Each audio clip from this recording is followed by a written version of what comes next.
Okay, so we are here. Oh my gosh. Welcome everybody. We are on the air. It's your boy, me. I'm Kyere. This is my boy Jay Scott, and Hello. we're gonna have a cool conversation with you guys. Hey. So first of all, welcome. It's freaking quarantine and we could be anywhere in the world, but we're sitting in front of computers in the house. Child in New York. In New York though, in New York. Different parts, but same city. I'm a Brooklyn baby. You're definitely an uptown king. This is So I true. let you This is run the true. uptown, This but is I run true. We Brooklyn. must reign in our own separate Vicinities. territories. Yeah. How was today? How are you today? What's going on? Talk to us. Talk to me. Today was great. I had a nice bike ride. Okay. I journaled, of course. I meditated. I worked out. I did like 10 miles on my bike ride today. I had an old nasty salad, which was awesome. Yes. What kind of And then I get to salad? talk to you. It was a kale salad. Okay. It had Okay. some chickpeas, some Nasty. cucumbers, some croutons. What else? Like just simple shit. And then it also had tuna, but that was really it. No olives though, right? No, we do not do olives at Okay, all. good. Because I would have had to question like all type of friendship. Yeah. I would But do you question. put fruit in your salad? Because I don't put fruit in my salad. I Like I don't think greens and apples I have mix. before. I have before. Okay. And I'm not a complete stranger to it, and I Okay. can't say that I won't ever do it again. I've only had it by force. Oh. Like if you go to an event or like if you like go to like a restaurant, like it's already made within the salad. Yeah. Like I'll eat it, but child, like that's not my shit. Like that's not it. No. Okay, well it's 2020 and today you've had a salad and now you get to talk to me. Yes. But let's take it back a bit, okay? Okay. So, for the people that are familiar with you, your name's Jay Scott. For Period. those that are just meeting you in the cool blonde tips, where you from? What's going on? Who are you? I'm from Jacksonville. Dirty Duval. Love to see it. I'm from Florida. I'm a singer-songwriter. I do pop music, R&B music, soul music, whatever it is, whatever the coin is asking for, he can do it. Okay. I like to dance. I also am just fearless as a person. I feel like one of my things is just being a physical being of self-expression. So that's been my thing for right now that I've really been like honing in on and getting into. Now, But that's me. has there Government is been- Javon Scott, double water sign. Oh, see, I usually don't Scorpio. even give governments because you know they creep.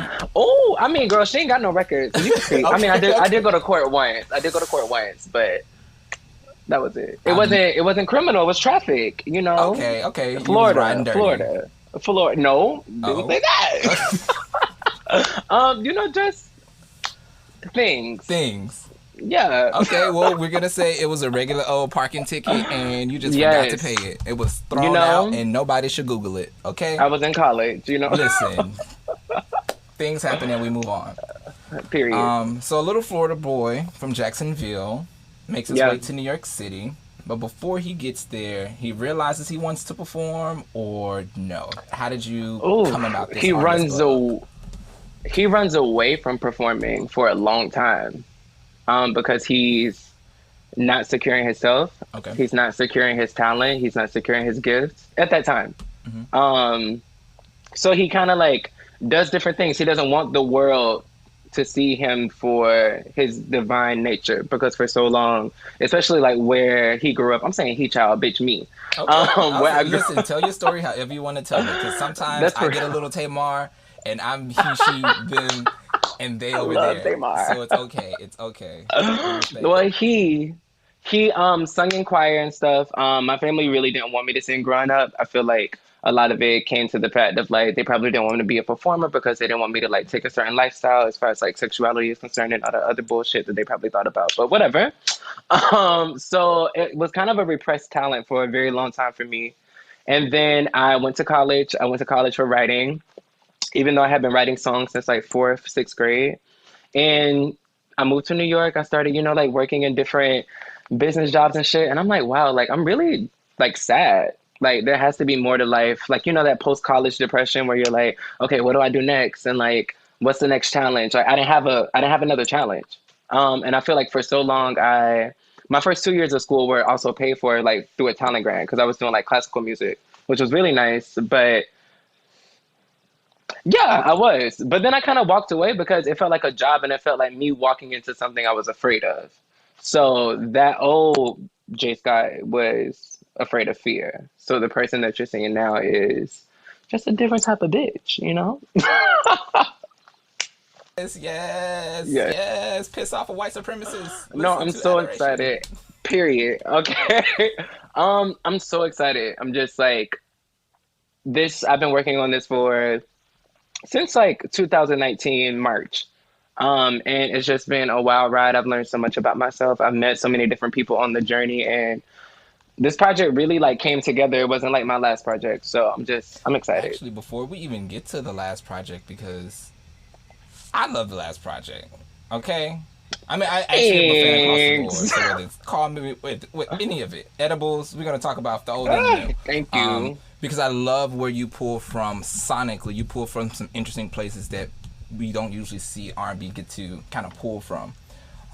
And I know that's Wow, that's such inspired. a I nice know that's compliment. inspired Thank by what's you. behind you on the wall there. So yeah, yeah, yeah, Yes. yeah, yeah, yeah. But actually, just a second going back to it, I actually can attest to being in New York City and being in that space, and you're like, what is this job? I don't want to be here. Well, let me get back to what I should be doing. I can even remember one time we passed Mm-hmm. each other. We we were Yes. both like, I'm on break. I'm on break.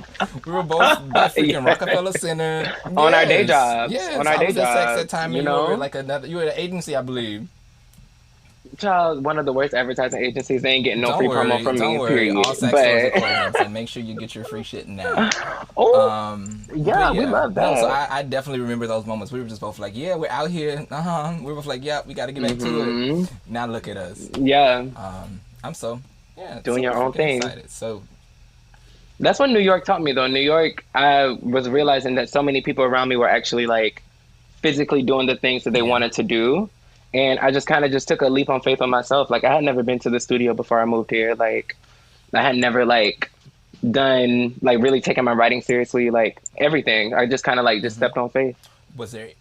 New York will make a was do there you. any specific moment, or did you just wake up one morning with that feeling that people talk about? Um, there was definitely a specific moment. I remember moving into my first apartment in New York after moving from Orlando, where I went to school to here, and I was like, in the U-Haul, he's a roommate now, but and I was just in the U-Haul with him, and I was just like, like I think it'll be so cool to like be an artist and like go on tour and like like really follow your dreams and like really like do it. Because for so long I went to school, I went to college as my plan B, because being a singer, I wanted it to be my plan A, but I never really gave my plan A a chance. So you just have to like work it out. I think that was the moment. And of course, like clocking into work every day from a 9 to 5 was just like dead. It was real dead.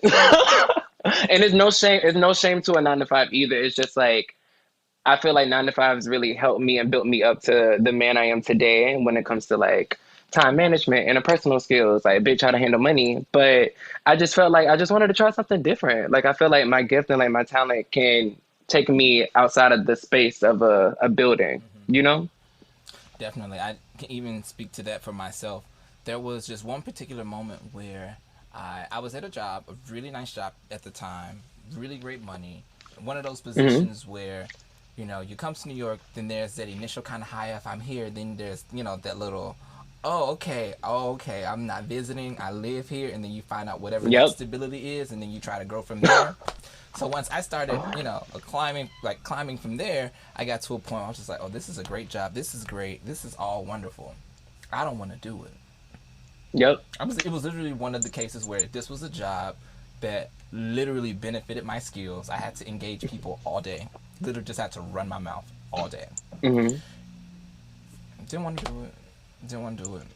It's It because wasn't what we sometimes were the meant to money do. isn't worth The it. money is Yeah, never you worth it. The know? money is never worth it. It's In the not. conversation of heart and integrity, money will never compete where it does not Never compare. win. Not in this space, no. Could never. You bitches could never. Okay. So actually taking the idea of money to the next portion of the conversation, I really want to get into Yeah. the idea of being an independent creator. Ooh, So for the next okay. section, we're going to talk about what it's like being an independent creator in New York City, trying to make a living off your art, and trying to just be able to Yeah. afford making it in the first place. So Mm-hmm. once we come back, we'll discuss Ciao. that in a minute. So everybody stay tuned. We're going to hear a word from our sponsors, and we'll be on the air with Kyere and J. Scott. Period.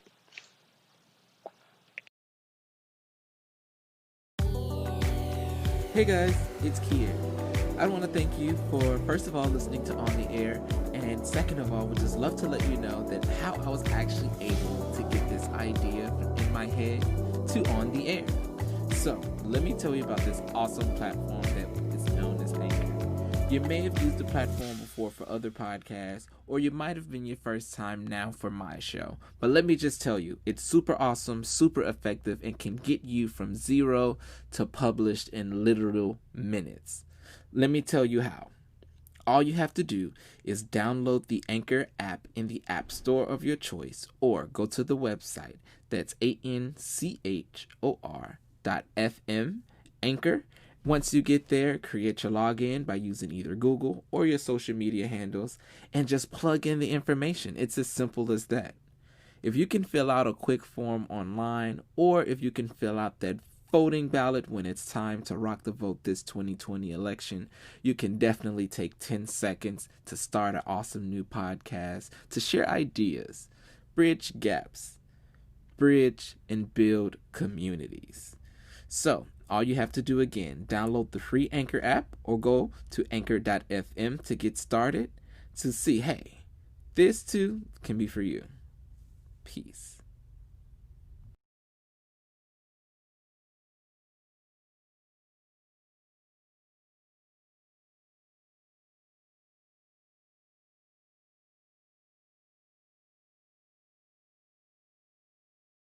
Hey, friend, did you know that On the Air is actually an interactive show? Huh? Well, now you do. So, I would love for all of my listeners to submit voice memos or to engage the show's content. I'm a stan, I call myself the Connoisseur, and I can't be the only one like that. So, if you love your fave, if there's something that you'd like to talk to, or if you even want to submit future podcast show topics, I'm more than welcome to receive them. One way you can submit them to me, if you download the Anchor app. If you download the Anchor app, you can actually submit voice messages to me, and I can play them on future episodes and or include those for future interviews, which I think is super awesome. Another way, you could actually listen to the podcast via the website without downloading the Anchor app, and if you do it that way, there should be a voice memo option on the drop-down link on the page. So, let's get interactive on the air, doing it in public together. It's not giving. It's giving Brandy in front of random cars in streetwear, Jesus be doing a urban Jesus dancing be in a front of saint background all dancer segments around me of 2 to every 5. day. I'm screaming. Yeah, Don't drag and I'm lonely and Queen. brokenhearted too. Don't It's drag Queen. okay. It's okay. And we're It's okay. back. It's okay. I'm already blocked on Twitter, so it's fine. Oh, you blocked. Oh wait, what you did? What you said about Brandy now? I don't know, because both her and Monica blocked me, and everyone knows I picked Monica in the That's boys' real. vote. I mean, well, you know what? I'm not. I mean, I have their entire discography I'm for pretty both, so I sure. don't want to hear I'm pretty anybody's crap about Brandy versus Monica. Okay, there's no, okay. I live with Brandy's album longer when they're released, but I replay Monica I albums love more. both. Both of them have great catalogs. Period. I mean, I'm blocked by Keisha Cole and K. Michelle, but I'm blocked for dragging. But that was like back in like 2010, 2011, like I was still in high school. Who was the last? And Cassie blocked me on No, Instagram. Monica was the last person. Who did? Cassie, it's me and you. Not the. No, Not, I've been no. waiting. The Bop Queen, that's- she blocked that's- me. That's the bop queen. I know, I have she's a to date legend. 126 items from her catalog in my iTunes. She I have has them so all. many All beautiful the demos. songs. She has so many beautiful songs, and I'm so mad that I let negativity take over and like commented on that girl post like some dumbass shit. She blocked me with the quickness, bitch. I was the first comment. I don't even want to go back and say what I Yes. said, but she blocked me Yeah, quick. it's okay. And it's okay. because Cassie Cassie Ventura, Slander does not live here. and she didn't allow it, and I don't blame her. So, you know, I wish I was Wait, what happened? able. Huh? Well, Did you tell me what happened? I didn't. Basically, she posted a picture with Okay. Diddy, and at the time, I was like, "It's giving sideline hoe Monica tease." Like, because Uh at the huh. time, like Diddy wasn't really claiming Cassie. Yes, like he wasn't claiming Cassie then. So I was just, being negative and being messy. Like on this girl comment, she had just posted a picture, it wasn't even up for 2 minutes, and I was like, "Sideline hoe Oh, you Monica." were fresh. No, I was so stupid. I was negative back then. I didn't like myself, so of course I was gonna be negative to other people. Period. Like the Hey, cycle. that's real, and it's amazing that you could at least have that, insight within yourself to at least say, A I was the one revelation. that was fucking up. Oh, period. I definitely deserve to get Listen. blocked. I tried to disrupt that girl peace, and she was not having it. So yeah. Well, good. Well, Not me good. looking at You the camera good. giving an It's apology to okay. Cassie. Girl, I love you if you ever watch it. Right. Don't block me. Right. It's at J Scott. Meanwhile, Cassie, I've never said anything. I've only wanted you to release music. I'm still mad we Her new never got the music is single great too, Makeup. though. The new music's great, but she has a couple singles that she owes us, I including remember Makeup, Makeup. because bitches want their makeup. Didn't she come out with a Yeah, snippet for Makeup too at one point? Makeup. You know It was what? supposed to be a whole gift. She was previewing it and the whole thing. I was upset. Damn, but you know But what? that's Back okay. then, That's okay. back then, Whatever. artists used to always like, you know, tease and like shit used to go left all the time, child. I still stay in Sierra. I'm still part of the C Squad, but child, back in '09 with leaks and I'm stuff. blocked. I'm blocked. I am blocked from here to everywhere. Yes. Hey, what the fuck you That's been it. That's it. saying? It was definitely running my mouth. You are not gonna It come was for my something about birthday I went to the twin. Jackie tour. I went to the Jackie tour too. What about it? Oh, well, so wait, you're October 27th? October 25th, Or was it 4th? 25th. 5th. Okay. Real Scorpio okay. shit. I know because that whole week is like Nia Long, Chris Tucker. It's a bunch of people that week. Katy Perry, Anyway. Drake, Monica. Drake too. So it's a bunch of people. But yeah, I went to the Jackie tour. It was an ATL. It was, I think, if not the last stop, one of the last stops. It definitely was one of the last times. And I can definitely say it was a crazy energy in the show. Audience had crazy energy. When I say crazy, I don't mean in like the bananas, my God, here's an experience. This was an awesome crowd. You would think in someone's hometown, they would have a lot of respect and love in the crowd. When I tell you in the initial pit closest to the stage, because you know how I do a concert, like we're right there. It's me and the artist's Yes. nostrils and the set list and the water bottles. Like we're one. Right. But when it came to And the this security show, guard to the right. everything. His name Meatball. We used to know each other. Anyway, I went to this show. The audience had bad energy. The audience had toxic energy. I'll never forget the group of maybe 6 to 7, 6+ bottoms on like selfies on their phone on Instagram and Snap giving.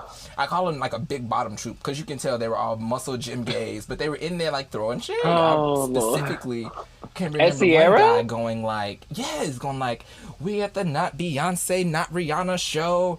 We got the tickets on Groupon 30 minutes ago. And they were Oh my Doing gosh. receipts. People really come just to hate, bro. it was People literally just come that. just So to I will say a hate. large part of that show that I did not enjoy was the audience, and a large part of the audience was that big group of big bottoms that I Well, fuck them. fucking it up. Like, shut up. Now, when the Fuck show them. started, Sierra was just bad on her own. So that part, I can't say anything. I don't like the fact that she threw her ballots as oddly as she threw them in the set list. To Cherish the Day had nothing of a promise of Sade in it. And I just don't know. I just don't know what was going on. And she was on her stint of like, That's why your ass get blocked. I That's why deserved you it. get blocked. I deserved it. It's okay. Because you know what? I still own all her albums. Because you're dragging. I own all her What's your albums. favorite Sierra album? Ooh, Fantasy Ride, Deluxe Edition.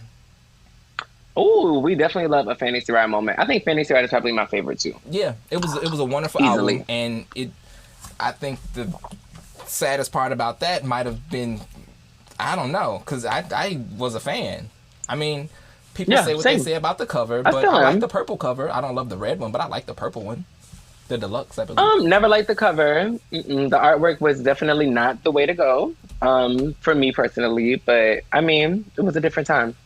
I got the message that Sierra was going with though, like the comic book theme and stuff. It's just I'm not a comic book kid. That's like not my aesthetic. Like I don't know. I didn't like it back then, and I don't like it now still. But I did like the fact that she was wearing cornrows.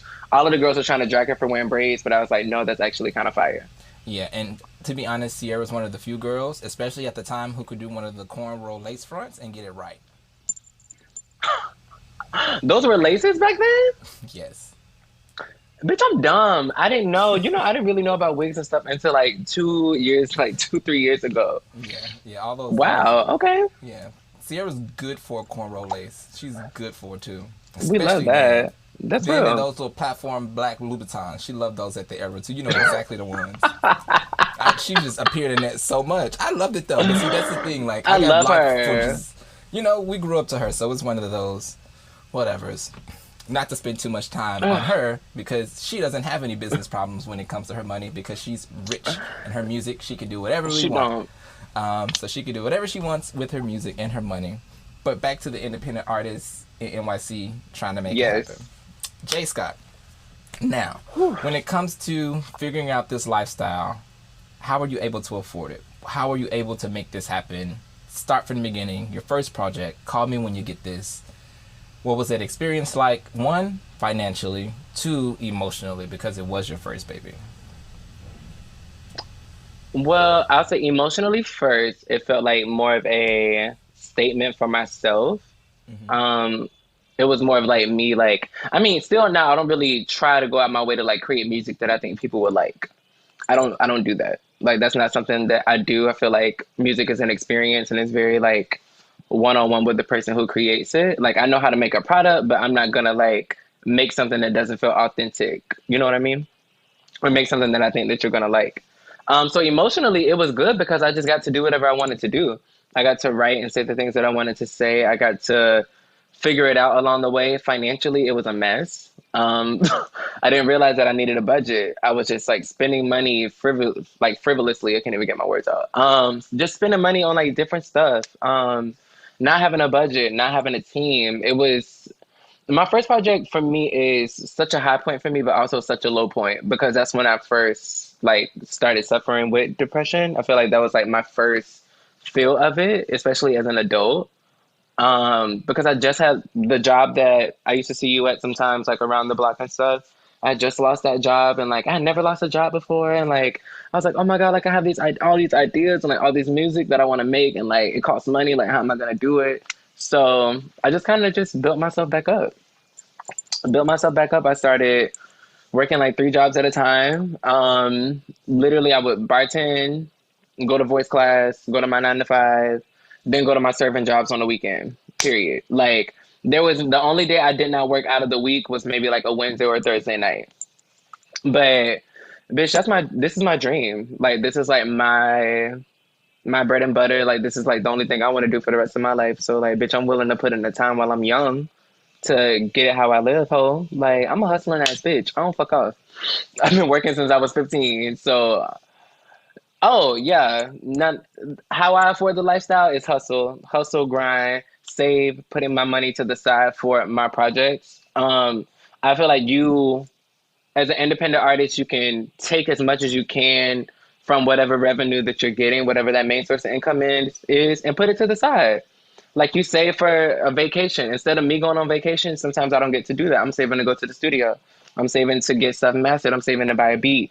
Saving to do whatever, go have a photo shoot. Like all of these things like are expensive. So it's definitely a lot of sacrifice and a lot of hard work. But I'm disciplined. I've been very good with money for a long time.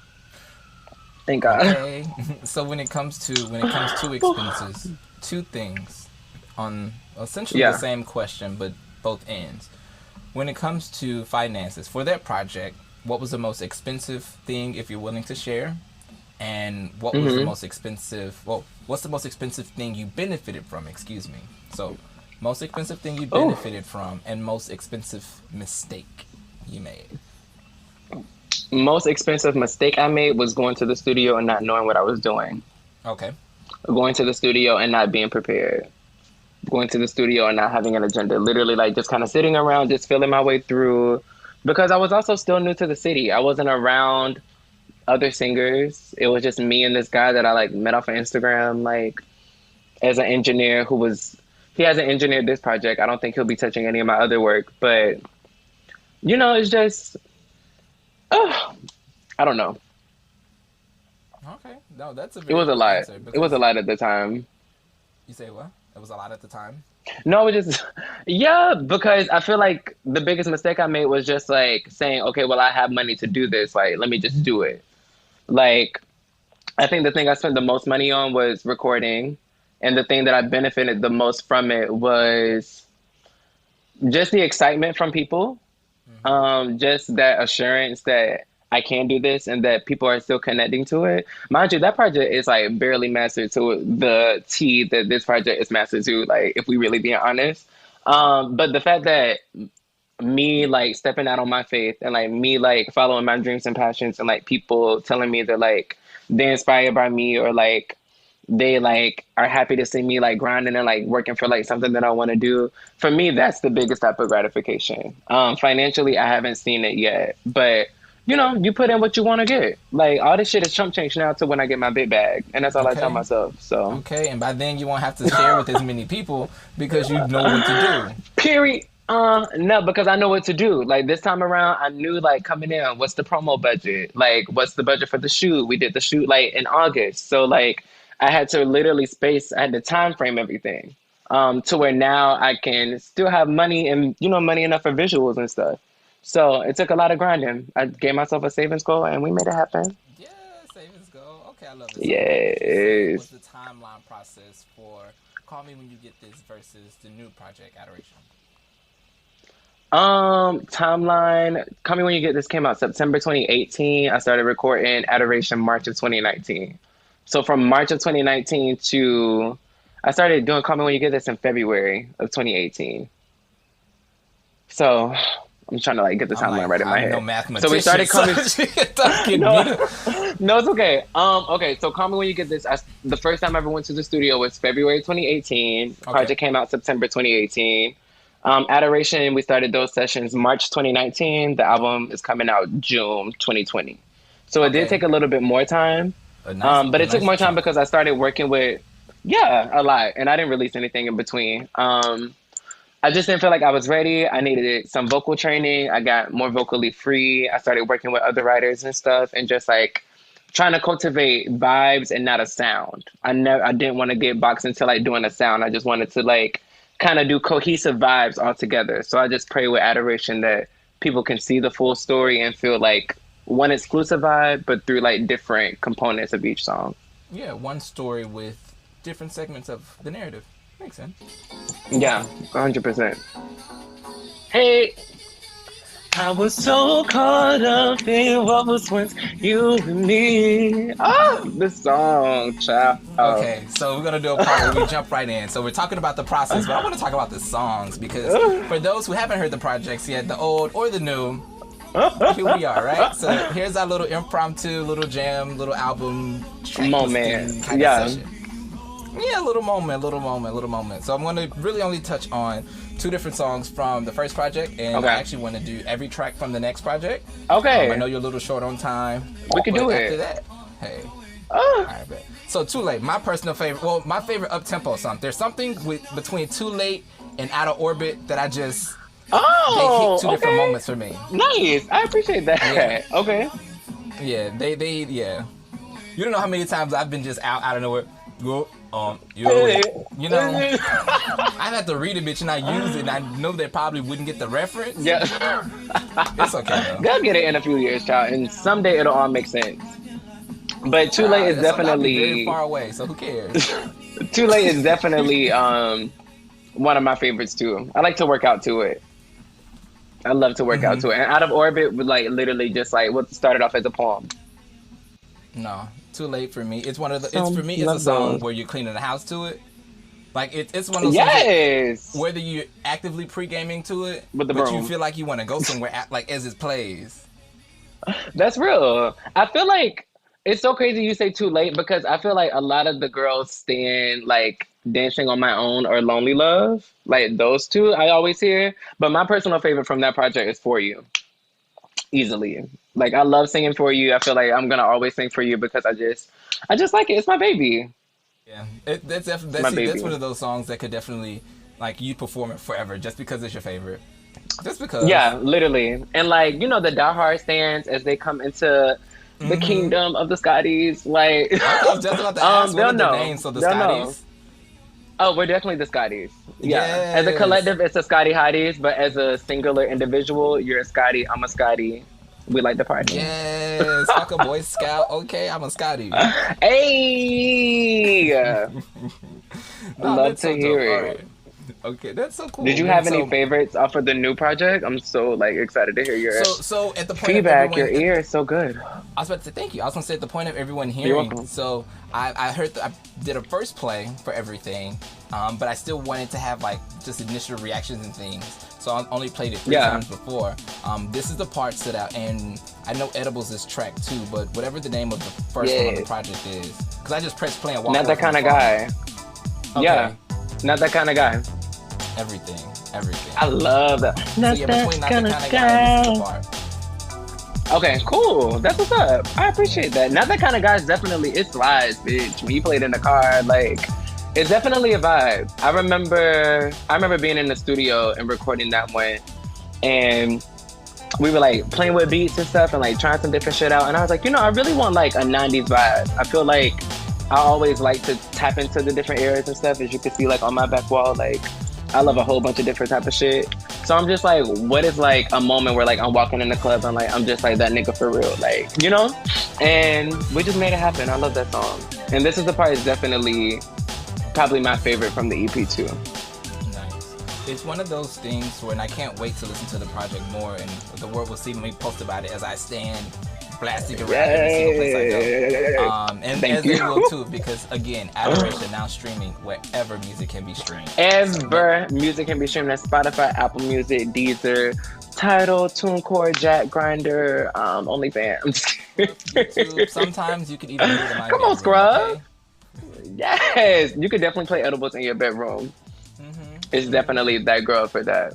Do you feel like there's like a lot of growth between coming when you get this and Adoration? What are your thoughts about the time frame and stuff? Because I really love your ear. There's welcome. immediately the growth in production. I was also going to ask, were you going to snatch down the first project and just get it mastered? Like, why not just do that? You know, that is something that I want to do. I've been having a lot of my friends like ask me if I want to like re-record it, which is something I've been thinking about. I mean, it's about to be the 2-year anniversary in September, so I'm thinking about just like, re-recording it with my new voice. JoJo did it. And just like re-releasing. I mean, no, but So I think that's something that's going to be in the plan. I mean, literally on the strength sure. of the quality with these 2 projects, you can take your ass on the road and just be there until, once outdoor a lot. Thank you.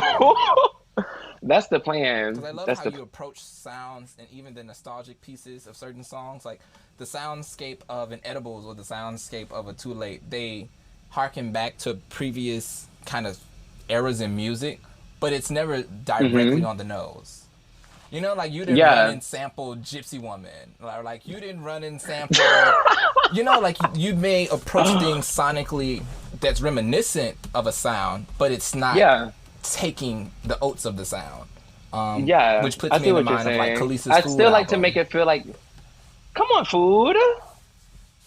An album. I love Food. For me, it's just always about like retro futurism. So we kind of take it back to like something old, and then we like look at where we are now, and we kind of mesh those 2 vibes together. I feel like even when Not That Kind of Guy, it can still bump like right now, even though it sounds like it's like straight out of '97. So I don't know. I'm really excited. It's streaming everywhere. Now, you told me earlier that before you drop your first single, Edibles, and I also want to talk about the fact that you dropped the slowest part of the project first during quarantine. I did. So that's one thing. Yeah. But 2 things. You said it was your favorite before you released it, but now that you have released it, your new fave is This Is the Part. So 2 and 2. 2 and 2. Why drop the slow song? It's definitely 2 and 2. For me, I felt like Edibles was a good lead in for just the vibe of it all. I feel like to tell the story is something to draw people in. So the story starts off as me or whoever in a club. We meet in a club, we go out, we do drugs. after we do drugs, we, maybe get a hotel room, and then we have a what were we thinking type of moment, like where you got to go to work, but like you still want to fuck, and like, oh my God, like I can't be late for work either, but like we still gonna leave. And then we leave out of the hotel, then we have a this is the part moment, and like we're trying to be in love, but like we don't really know, like I don't know if you really like me the way I like you. So I feel like to lead in with something more alluring, I hate to say it, but drugs, and just like sex, like it just kind of just paints the right vibe. I feel like vocally it was something that I think people would have really liked to hear from me. And it was the song I was most excited about before the project came out. But, every day my favorite song changes. But Edibles was definitely my favorite session from out of all of the songs. I think for this project, I hit at least like 11 songs. It's all excitement. I love the fact that in 2020, quarantine has definitely ushered me to the stance of put yourself the hell out there. Literally. I feel like we've entered a turning point, and not to make a huge detour of the conversation, but the way that we cared about expensive, fancy things, the way that we cared about the lifestyles of the rich and famous, the way that we cared about things that weren't as accessible, we won't exit what's happening now, considering things. All that shit out the window. We won't. All of it's out the window. All the shit out the window. Yeah, it definitely transformed my life for the better. And just like you said, like putting yourself out there and just like being as fearless as you can comfortably be as being yourself, and like being okay and being confident in the work that you're putting out there, and like, just making sure you walk in the light, child, have good energy, bitch, because it's a lot of clouds around everybody during these times. So you just have to stay as positive as you can and like stay headstrong in your gift and your craft and keep pushing. I'm very proud of you. I appreciate that, and I will also say you're welcome, because I could never edit. Because at the same time, because there's a pride that comes from self when you're finally like, okay, I can do this for myself on my own terms, and it really means something to me, so that I know it's great because it means something to me. And then there's when your peers can actually receive and be like, no, you're actually doing something cool, because you never really know how it's received. So no, I definitely appreciate that. It's the greatest assurance. This next portion, so this is just basically something that I want to do called Tell Me This. And this is essentially a time capsule conversation. Bill and the little boy from Memphis, right? Many die jobs ago. And because there are a couple anniversaries that are happening, and I just want to see where you were at time. So June 25th, however, will be the 11th anniversary of a one dear Mr. Michael Joseph Jackson's transition.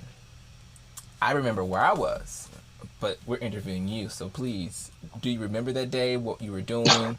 Tell me from A to just Z. Child. I was working at McDonald's that day. Were you in the window? I remember I was always working. Oh, I was a drive-through queen, bitch. My line used to be going. But a whole different story, whole different life. But yeah, I was in the drive-through, dibbling and dabbling or whatever, chopping it up. And I remember walking out and like getting something to drink from the lobby and seeing on CNN that he passed away. And then I was like, child, he ain't passed away, like blah, blah, blah, blah. I'm like thinking it's like a hoax. It just said that he was sick at first, I think. I don't think it said that he had transitioned. And then an alert came to my phone because, we were Twitter girls back then. So the alert came to my phone. Still are. Oh, always. And the alert came to my phone and I was like, wow, like, are you for real? And it was one of the first times where I didn't, you think that the people that you idolize and the people who are in your life, like right now, right here in front of you, are going to like be here forever. And you like, it was one of those first moments where I was like, damn, child, if Michael gone, who next? Like, if Michael gone, who next? And like, I just think about the life that he lived and like how fearless he had to have been as a person to live his life, not only in the public eye, but as an artist. And like, I don't know. It was definitely a hard day. I remember coming home and like my mom was like boohoo crying. Child, my grandparents aren't really like big fans of Michael, so they didn't really feel any type of way, but it was emotional for me, for sure. That day was extremely emotional for me. I mean, oh my gosh, one of the most traumatic days of my life. Truly, truly one of the most traumatic days of my life. And I mean that genuinely, because I do feel a particular way about the Jackson family. Michael, a certain way, but all of the Jacksons, I have a particular bond with. I just always have. I honestly can't explain it. I will do my best in further episodes when I go further into the history and my love for the dynasty that is the Jackson family. So that's for a later time. But the day of Michael's passing, oh my gosh. Watching The Devil Wears Prada on FX. They're like a rerun of everything, child. Once the commercial came on, there was a news bulletin. You know, could have been an earthquake, could have been an Amber Alert, but it turns out to be Michael Jackson is being rushed to the hospital. And it was so bizarre. So I see the hospital. You know, you see the helicopter in the sky chasing the cars down the interstate as they rush to the hospital. Then you see flashes to his estate where there's ambulances in the driveway. I see a panting LaToya. It was tough. I knew it was tough for her. She was the first on the scene for the family. Then she was one of the first to the hospital. She was the point of contact for so many people in the family. So just knowing my relationship to her and then her relationship to him and just all of it to them as each other as family, them with the world as the world was feeling the pulse of this, it was a lot to take in. It really was. It really was. But that's where I was. That's what was going on. That's what was going on. Jay Scott, thank you for being here. Where can we find more of you? Where can everyone hear more of your music? Yeah. What's next for the project? So we have the project Adoration is now out, streaming on all platforms. We love you so much, and we thank you so much for listening. I have merch dropping before August. I'm thinking sometime between like 4th of July and like August. So sometime in July we'll have some merch. And then I have another single coming out with a label in the UK in August. Okay, for randomly dropping that you have a collaboration with a UK label dropping in August on the day of your project dropping. I'm excited. Okay, yes, saucy. I see you. I love to hear it. But I appreciate you for sharing your energy too. This was awesome. I love like this connection and like connecting with you. I haven't seen you in a very long time, so this was nice for me too. No, you're right. This is legit the first time we've seen each other in 2020. There's been a lot going on. And between the lives of two creatives in New York City, two black creatives that's trying to figure it out, and two black Twitter legends, like, I don't even know. It's been a lot going on in our lives. Definitely black Twitter legends, if we really want to talk about it. Black Twitter legend hotties. But literally, we know every single detail, every single leak song, every single moment. Like, bitch. See, because the funny thing is, I can also remember Rihanna telling Sierra, "Good luck booking that stage that you speak of." And Rihanna and Sierra. Ridiculous we remember times. everything. Those are ridiculous days of Twitter. The ridiculous days of Twitter. She just didn't speak. Girl, a mess. This was awesome, though. Thank you so much. Nothing but love to you. And congrats on the show again. Because I'm just so excited for Adoration. Like, oh my gosh. You guys, go get Adoration right now, everywhere. Hey, the way you just say it coming off your tongue, like, I just love it. No, I mean, just say Adoration for me one more time. Just say Adoration. Adoration. I know. No, that part was crazy. It's so funny. Adoration. I love it. Thank you so much. No, awesome, of course. Man. Of course. Thank you. Where can they find you? Yeah, you can find literally J.Scott. If you want to do Instagram, if you're one of the IG girlies, it's J.Scott. If you want to do Twitter, his name is Javon. That's Javon. And excuse me, my website is J Scott Music Official. And then that has everything. So literally J Scott Official. Yeah, that's it. Period. Well, Jay Scott, I think you're thebomb.com. We've been on the air. I'm Kyere. This was Jay Scott. And next week on the air, we have Pierre King. We discuss his new EP, Black Balloons, led by the single Us, which is now available for pre-order and stream, available everywhere. And we're out. Adoration.